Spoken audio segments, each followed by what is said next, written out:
बिस्मिल्लाहिर्रहमानिर्रहीम। अस्सलाम वालेकुम। बांग्लादेश में इस वक्त ताज़ा सूरत हाल क्या है और अवामी लीग वालों पर क्या बीत रही है, और फिर ये सवाल कि क्या बांग्लादेश में जो कुछ हुआ ये ISI और जमात इस्लामी का मुश्तरका प्रोजेक्ट था, और इसके अलावा पहली मरतबा 1971 के बाद यानी तकरीबन 52 बरसों के बाद पहली मरतबा शेख मुजीबुर रहमान का बाब मुस्तक़लन बंद हो गया है। हालांकि इससे पहले शेख मुजीब को कत्ल किया गया, उनकी हुकूमत ख़त्म कर दी गई अवामी लीग की। उसके बाद हसीना वाजिद को भी एक मरतबा गिरफ़्तार करके उसकी हुकूमत का तख्ता उल्टा गया, लेकिन अवामी लीग ज़िंदा और ताकतवर रही। अब पहली मरतबा बांग्लादेश की तारीख़ में शेख मुजीबुर रहमान किस्सा माजी बन गए हैं। उनका घराना, उनकी लेगेसी, उनका सारा मामला जो है वो किस्सा माजी बन गया है। ये किस तरह हुआ है? और नाज़रीन, ये पहली तहरीक नहीं है बल्कि इस साल के दौरान चलाई जाने वाली तीसरी तहरीक है, जिसके नतीजे में बांग्लादेश में हसीना वाजिद का 19 साला इक़्तिदार ख़त्म हुआ। तो ये इन सारी बातों पर बात होगी, इन सारे मामलात पर बात होगी, और इसके अलावा इस पर भी हम बात करेंगे कि पाकिस्तान में अडियाला में बंद पाकिस्तानी शेख मुजीबुर रहमान अब किस हाल में है, और उस पर ये ख़बर सुनकर क्या बीती, और ISPR की प्रेस का, फिर उसके बाद PTI का मिजाज कैसा है। नाज़रीन, बांग्लादेश में कल हुकूमत का तख्ता उलट गया जब हसीना वाजिद को आर्मी चीफ वक़ारुज़्ज़मान ने मशवरा दिया कि अवाम तुम्हारे ख़िलाफ़ खड़े हो गए हैं, तुम्हें इस्तीफ़ा देने के लिए 45 मिनट दिए जाते हैं, इसके बाद तुम्हें गिरफ़्तार कर लिया जाएगा। जिस पर हसीना वाजिद ने इस्तीफ़ा दिया और इस फ़ौजी हेलीकॉप्टर पर बैठकर भारत फ़रार होगी, जहाँ से वो लंदन जाएंगी, ये इतलात है। लेकिन यहाँ फ़ौज से एक गलती हो गई, हसीना वाजिद को गिरफ़्तार कर लेना चाहिए था। अब वो बाहर के मुल्क में जाकर कुछ ना कुछ मसला पैदा करने की कोशिश कर सकती हैं, लेकिन बहरहाल ये बात तय है कि वो दिन गुज़र गए जब हसीना वाजिद कोई बड़ा मसला पैदा करने की पोजीशन में थी। अच्छा, हुकूमत का तख्ता किस तरह उल्टा गया और क्या एहतजाजी तहरीक में कितने लोग मारे गए, ये सारे मामला जो हैं ये बहुत अहम हैं। और जैसा कि मैंने अपने इंट्रो में बताया कि ये इस साल के दौरान तीसरी तहरीक है, तो पहले हम इस तहरीक के ताज़ा तरीन हालात पर बात कर लेते हैं। और ये पहली तहरीक जनवरी में चली थी जब इलेक्शन होने वाले थे, और इस तहरीक में लाखों अफराद के मुजाहरे थे जिन्होंने ये मुतालबा किया कि हुकूमत हसीना वाजिद की हुकूमत को धांधली से रोका जाए, लेकिन इस तहरीक को सख्ती से कुचल दिया गया और हसीना वाजिद ने इलेक्शन में धांधली से दोबारा फतह हासिल कर ली। और इस इलेक्शन की ख़ास बात ये थी कि इसमें पार्लियामेंट के अंदर अपोजिशन जमातों के अरकान मौजूद नहीं थे। जमात इस्लामी और BNP और बांग्लादेश नेशनलिस्ट पार्टी और दूसरी जमातों के उम्मीदवारों ने बाइकाट किया था, या उन पर इलेक्शन कमीशन ने पाबंदी लगा दी थी, और हुकूमत ने कुछ सीटों पर आज़ाद उम्मीदवार मुंतखब कराए जो थे अवामी लीग के ही, लेकिन ये तासर देने के लिए कि देखें 61 अफराद जो हैं वो आज़ाद दूसरी पार्टियों के या दूसरे ख़यालात के लोग भी मुंतखब हुए हैं, हालांकि वो सब अवामी लीग के लोग थे। तो पार्लियामेंट अपोजिशन के वजूद से खाली थी। हसीना वाजिद ने ये मुसलसल चौथा इलेक्शन जीता था। इससे पहले वो 3 इलेक्शन उन्होंने जीते। इनमें से पहले 2 इलेक्शनों में भी धांधली हुई थी, लेकिन उनमें हसीना वाजिद की फतह जो थी वो जेन्युइन थी, यानी अगर वो धांधली ना करती तब भी जीत जाती, वो इतनी मकबूल थी। खालिदा ज़िया के बाद वो आई थी और सही तरीके से इलेक्शन जीता, और इस इलेक्शन जीतने के बाद हसीना वाजिद ने बांग्लादेश में तरक्याती काम किए, मईशत को बेहतर किया, पुल बनाए, सड़कें बनाई, रेलें बनाई, और सारा इंफ्रास्ट्रक्चर बांग्लादेश का नए सिरे से खड़ा किया। दरियाओं पर पुल बनाकर आवाम को बहुत बड़ी सहूलत दी, और बहुत सारे रोज़गार के मौक़े पैदा करके गरीब आबादी की तादाद में बहुत बड़ी हद तक कामयाबी हासिल की, जो कि एक हैरत अंगेज़ अमर है, जिसके बाद बांग्लादेश तरक्की की दौड़ में पाकिस्तान से कहीं आगे निकल गया। लेकिन इसी दौरान हसीना वाजिद का दिमाग ख़राब होना शुरू हो गया और उसने ख़ुद को देवी माता समझना शुरू कर दिया और अपने मुखालफों पर ज़िंदगी हराम कर दी। जो भी मुखालफ आवाज़ उठाता, बल्कि तनकीद का एक फ़िक्रा भी अदा करता, उसे गिरफ़्तार कर लिया जाता, प्रेस पर कब्ज़ा कर लिया, प्रेस की आवाज़ खामोश कर दी, मीडिया, इलेक्ट्रॉनिक मीडिया सारा शिकंजे में कर लिया, और ख़ास तौर पर जमात इस्लामी को निशाना बनाया जाने लगा। और इसमें जुल्म की एक मिसाल आप देखिए कि उन लोगों को जंगी जराइम के इल्ज़ाम में फांसियाँ दी गई, जिनमें से अक्सरियत की उम्रें 50 और 45 साल के दरमियान थी। यानी जब वो बांग्लादेश बना तो उनमें से बाज़ लोग तो पैदा भी नहीं हुए थे और बाज़ लोग 6 या 7 साल के बच्चे थे, जिनको इन्होंने वार क्रिमिनल डिक्लेयर करके उन पर जंगी इल्ज़ामात के तहत मुकदमे चलाए और इल्ज़ामात साबित किए गए। यानी जो लोग 5-6 साल की उम्र के थे उन पर 71 की जंग में जो इल्ज़ामात इन्होंने लगाए कि इन्होंने इतने बंगाली कत्ल किए और इतनी औरतों को रेप किया और इतना इस तरह के जो भी इल्ज़ामात उन्होंने लगाए, वो 5-6-7-8 साल के बच्चे थे। कुछ लोग बड़ी उम्र के भी थे, मसलन कोई 18 साल का था, कोई 20 साल का था, और वो ये जुर्म कर सकते थे, लेकिन उन पर भी बनाए जाने वाले मुकदमात झूठे थे और उनको फांसियाँ दी गई। दर्जनों अफराद को जेलों में हलाक किया गया, शहीद किया गया, और दर्जनों अफराद को फांसियाँ दी गई।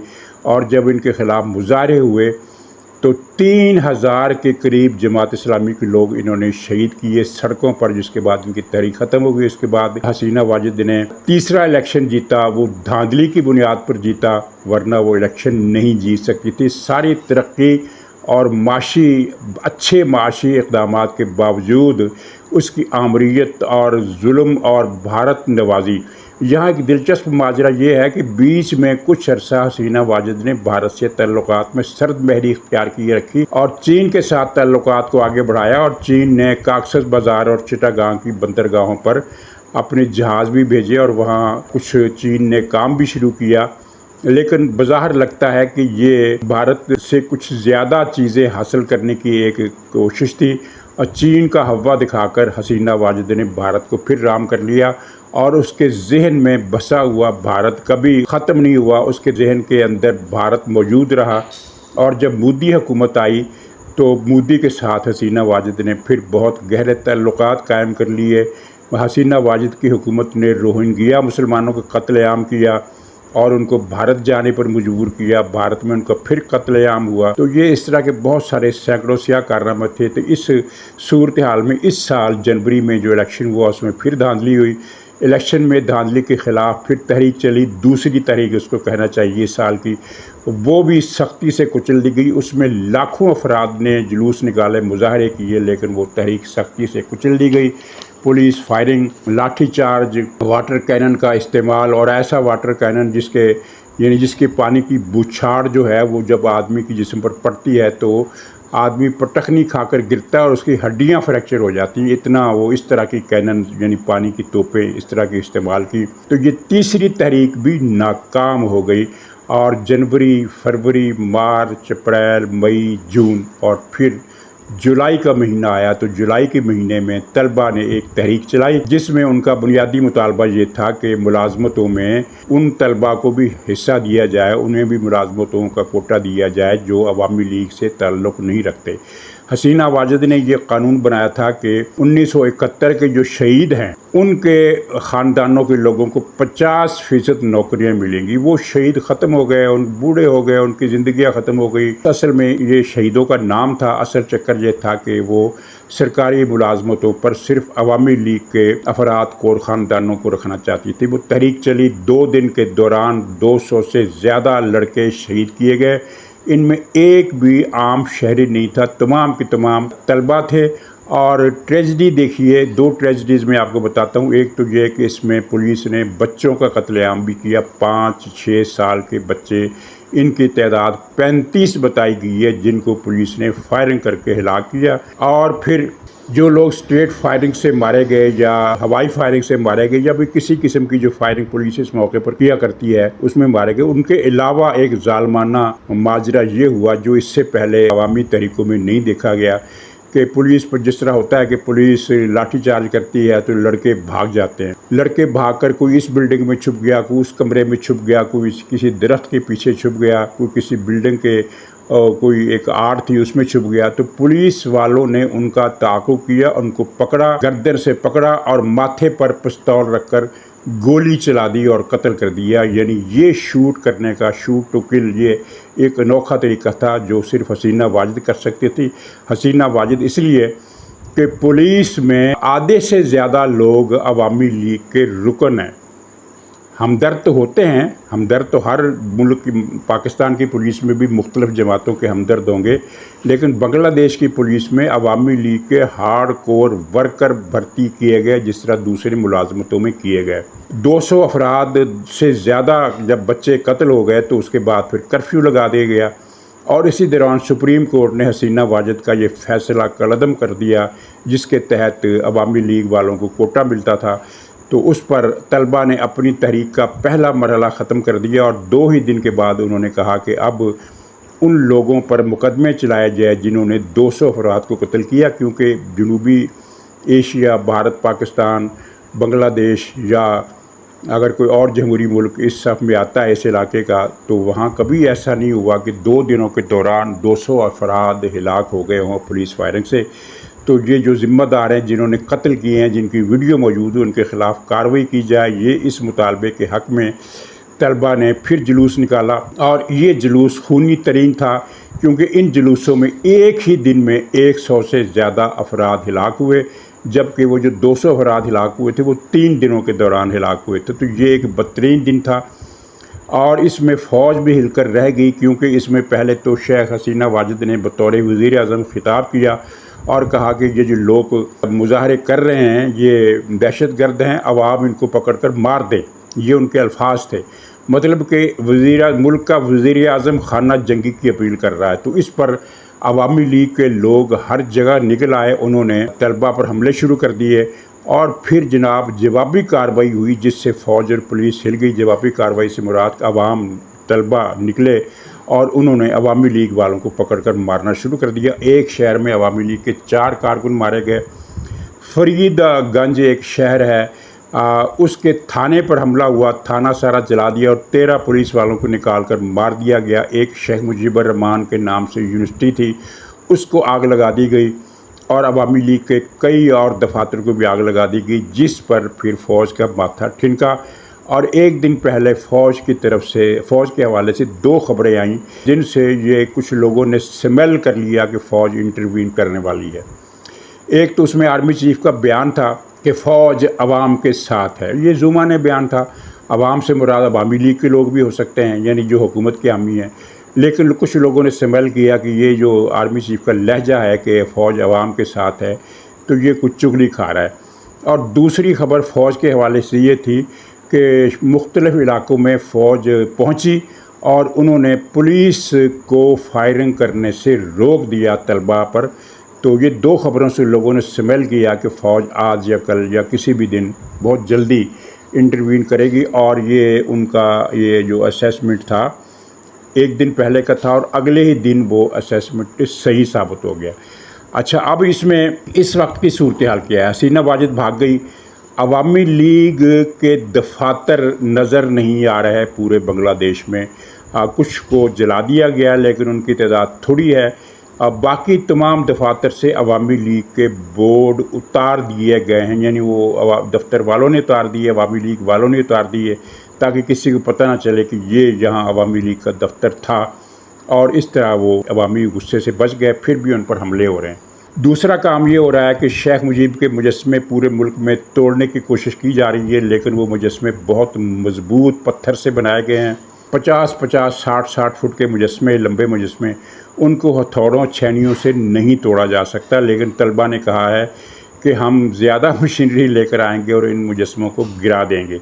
अब ये डिपेंड करता है कि फ़ौज का इसमें तर्ज़ अमल क्या होगा। अगर उन्होंने फ़ौज ने चश्म पोशी से काम लिया तो आज या कल में ये मुजस्मे गिरा दिए जाएंगे, क्योंकि ज़ाहिर है जो तलबा जोश में आकर चढ़ गए थे हथौड़े लेकर, उनसे तो नहीं टूटे मुजस्मे, वो अगरचे मुजस्मों की शक्ल मसक कर दी गई। तो अब वो ज़्यादा बड़े हथियार लेकर जाएंगे, बुलडोज़र लेकर जाएंगे, क्या करेंगे? تو فوج نے اگر روکا تو اور بات ہے، اگر فوج نے منہ دوسری طرف کر لیا تو شیخ مجیب کے مجسمے اب بچنے والے نہیں ہیں۔ شیخ مجیب اور حسینہ واجد کی جہاں جہاں بڑی بڑی میورال ٹائپ تصویریں تھیں دیواروں پر، پلوں پر، بہت بڑی بڑی 100 فٹ لمبی چوڑی تصویریں، وہ عوام نے جلا دی ہیں، نظر آتش کر دی ہیں، ان کو مسخ کر دیا، ان پر پینٹ پھیر دیا ہے۔ وہ پورے بنگلہ دیش میں اب شیخ مجیب کی کوئی تصویر سڑکوں پر یا حسینہ واجد کی نظر نہیں آ رہی۔ یہ ایک بہت بڑی ڈیولپمنٹ ہے۔ اچھا، اس میں عوامی لیگ کے گھروں پر والوں کے گھروں پر بھی حملے ہو رہے ہیں۔ ظاہر ہے فوج ان کو حملوں کو روک دے گی، آج نہیں تو کل روک دے گی، اور یہ حملے زیادہ نہیں ہوں گے۔ تو آگے بڑھنے سے پہلے کہ یہ کیا جماعت اسلامی نے ISI پاکستانی ISI کے ساتھ مل کر آپریشن کیا تھا جو کامیاب ہوا، اس سے پہلے میں یہ بتا دوں کہ شیخ مجیب الرحمان کا باب ہمیشہ کے لیے کیوں بند ہو گیا۔ بنگلہ دیش کے عوام، بنگالی عوام شخصی یا ادارہ جاتی آمریت کے ہمیشہ سے خلاف رہے ہیں، اور ان کا یہ کردار پاکستان کے زمانے سے 1947 کے زمانے سے بھی ہمیں نظر آتا ہے، اور 1947 سے پہلے بھی جب انگریز کا دور تھا تو آپ نے دیکھا ہوگا کہ تحریک آزادی کے لیے سب سے زیادہ جو لوگ مارے گئے ان کا تعلق بنگال سے تھا، جو لڑتے ہوئے مارے گئے۔ ایک تو قتل عام تھا نا انگریزوں نے جو 1857 کے بعد کیا تھا، وہ تو سب سے زیادہ یوپی میں لاکھوں کے حساب سے انہوں نے مارے تھے، لیکن میں اس جنگ کی بات کر رہا ہوں جو 1915 کے بعد شروع ہوئی، اور جس کی شکل پھر مہاتما گاندھی نے جب اپنی اس ساری آزادی کی تحریک کو اپنے ہاتھ میں لے لیا تو اس کی شکل ہی بدل گئی۔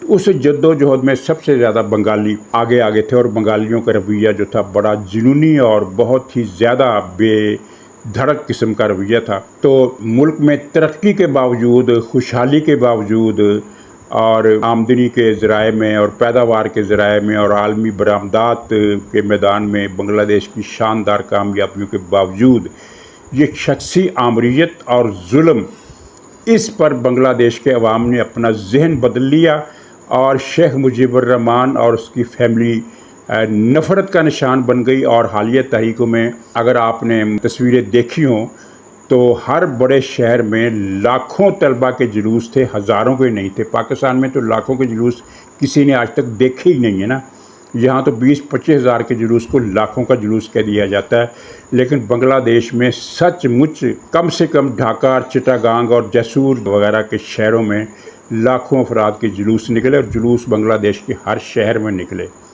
ہر چھوٹے بڑے شہر قصبے میں ہر جگہ پر نکلے، اور شیخ مجیب اور حسینہ واجد سے اپنی نفرت کا اظہار کیا گیا۔ تو اب جو یہ حسینہ واجد کی حکومت ختم ہوئی ہے تو اب حسینہ واجد کسی صورت واپس نہیں آ سکتی۔ فوج کے اندر بھی وہ طبقہ جس نے مسلسل 19 سال عوامی لیگ کی پالیسی کا مشاہدہ کیا ہے، وہ عوامی لیگ کے خلاف ہو چکا ہے، اور فوج کے اندر پہلے بھی عوامی لیگ کے لیے ہمدردی کم تھی، اب اور کم ہو گئی ہے۔ تو اس لیے میں نے یہ کہا کہ شیخ مجیب الرحمان اب قصہ ماضی بن گیا۔ اچھا، جماعت اسلامی اس تحریک میں آگے تھی، یہ جو ISI والا دعویٰ کیا جا رہا ہے میں اس کی بات کر رہا ہوں۔ تو جماعت اسلامی اس تحریک میں آگے تھی، اور حسینہ واجد کا یہ خیال تھا کہ یہ سب کچھ جماعت اسلامی کروا رہی ہے۔ چنانچہ پرسوں ہی اس نے 2 دن پہلے آج سے جماعت اسلامی اور اس کی جو طلبہ شاخ ہے اسلامی جمعیت طلبہ یعنی اسلامی چھاترو شنگو جس کو بنگالی میں جس کا دوسرا نام ہے، ان دونوں جماعتوں پر اس نے پابندی لگا دی۔ اس سے پہلے الیکشن کی حد تک پابندی تھی، یعنی الیکشن کمیشن نے جماعت اسلامی پر پابندی لگا دی تھی کہ وہ الیکشن نہیں لڑ سکتی، لیکن بطور پارٹی اس پر پابندی نہیں تھی۔ پرسوں ترسوں یہ انہوں نے بطور پارٹی بھی پابندی لگا دی۔ اور اس دوران ایک اور واقعہ ہوا جو بہت مشہور ہے، آپ نے بھی سنا ہوگا، کہ حسینہ واجد نے کہا کہ یہ جو ہماری حکومت کے خلاف تحریک چلا رہے ہیں یہ اصل میں رضاکار ہیں۔ تو یہاں بہت سارے لوگوں کو پتہ نہیں ہے کہ رضاکار کا معنی کیا ہے۔ وہ تو سمجھتے ہیں کہ جیسے سول ڈیفنس کے رضاکار ہوتے ہیں یا کسی پارٹی کے کارکن رضاکار ہوتے ہیں، تو یہ رضاکار کہنے کا مطلب کیا ہے؟ اصل میں بنگلہ دیش کے اندر ان لوگوں کو رضاکار کہا جاتا ہے جو 1971 میں پاکستانی فوج کی مدد کے لیے تنظیم بندی کر کے آگے آئے تھے، اور ان کو لائی تھی جماعت اسلامی۔ ایک تنظیم بنائی گئی تھی البدر کی اور ایک تنظیم بنائی گئی تھی الشمس کی۔ تو بنگالی قوم پرست اور عوامی لیگ والے ان کو البدر اور الشمس کے نام سے یاد نہیں کرتے تھے، ان کو रज़ाकार कहते थे, यानी उन्होंने रज़ाकार का लफ्ज़ एक गाली बना दिया था। पाकिस्तान के एजेंट, बंगालियों के दुश्मन वगैरह वगैरह जो भी आप समझ लें। तो हसीना वाजिद ने ये ताना दिया कि ये जो जुलूस निकाल रहे हैं ये तो रज़ाकार है, यानी जमात इस्लामी के लोग हैं। तो इस पर यह हुआ कि पूरे बांग्लादेश में हम सब रज़ाकार हैं कि नारे गूंजने लगे। तलबा तालबात जहाँ कोई जुलूस निकल रहा था तो वो ये नारे लगाते थे कि हम भी रज़ाकार हैं, यानी हम भी अलबदर और अशम्स के हैं। ये हसीना वाजिद को चढ़ाने के लिए जो लोग जमात इस्लामी के करीब नहीं है वो भी ख़ुद को रज़ाकार कहने लगे। और उसके बाद जो इतने बड़े बड़े जुलूस निकले, उसने फ़ौज की भी आंखें खोल दी और भारत को भी परेशानी हुई। अब भारत शेख हसीना वाजिद को पनाह क्यों नहीं दे रहा, ये भारत की चालाकी और भारत की समझदारी है। भारत को पता है कि हसीना वाजिद ने अब दोबारा नहीं आना, ये चला हुआ कारतूस है, ये कारतूस अब दोबारा नहीं चल सकता। तो इसके लिए हम बांग्लादेश की हुकूमत से क्यों बिगाड़ें। बांग्लादेश की हुकूमत ज़ाहिर है अब जो भी आएगी, अब जो भी हो वो पाकिस्तान की दोस्त ना हो तब भी वो पाकिस्तान की दुश्मन नहीं होगी। आज ही जमात इस्लामी बांग्लादेश के अमीर ने एक बयान जारी किया है कि हम नफ़रतों से पाक एक खूबसूरत बांग्लादेश की तामीर करने वाले हैं, और ये बड़ा माने खेज़ बयान है। अच्छा, तो ये इसमें जमात इस्लामी तो आगे थी, लेकिन हुकूमत ने, अवामी लीग ने उस वक्त ये इल्ज़ाम लगाया कि जमात इस्लामी के पीछे ISI है।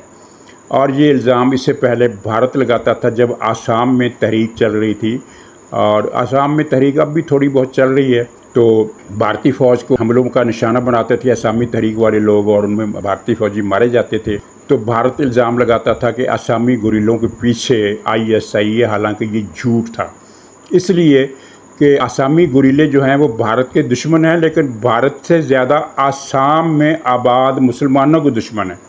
आसाम में इस वक्त 35-40% आबादी मुसलमानों की है, और ये आसामी गुरिल्ले बयक वक्त इंडियन आर्मी से भी जंग लड़ रहे हैं और उस मुसलमानों को भी निकाल रहे हैं। वो चाहते हैं कि आसाम में ना कोई भारतीय रहे, ना कोई मुसलमान रहे, हिंदू भी ना रहे, मुसलमान भी ना रहे। उनका जो मज़हब है वो बुद्धिस्ट हैं, कुछ ईसाई हैं, कुछ दूसरे मज़हब के लोग हैं, कुछ हिंदू भी हैं, लेकिन वो हिंदू भी भारत के ख़िलाफ़ हैं। हिंदी बोलने वाले, उर्दू बोलने वाले आसाम में नहीं रहेंगे, ये आसामी गुरिल्ला तहरीक का नारा है। तो ISI किसी ऐसी तंजीम का साथ कैसे दे सकती है जो मुसलमानों के कत्ल आम में मुलव्वस हो।